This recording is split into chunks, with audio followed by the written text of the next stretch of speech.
হরিহরপাড়া বিধানসভায় ছয়ঘড়ি ও মদনপুর অঞ্চলের কর্মী সভা।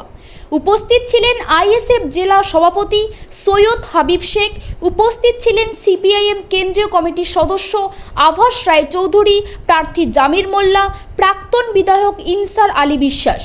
উপস্থিত ছিলেন আইএসএফ এর ব্লক সভাপতি সনদ শর্মা প্রমুখ।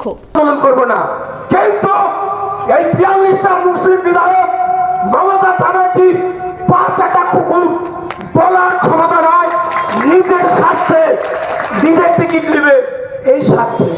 এই মমতা ব্যানার্জি ধর্ম নিয়ে রাজনীতি, উনি মুর্শিদাবাদে এসে মুর্শিদাবাদের মাটিতে দাঁড়িয়ে বলছেন ওয়াকফ নিয়ে যদি আন্দোলন করতে হয় দিল্লি গিয়ে করুন, এখানে যদি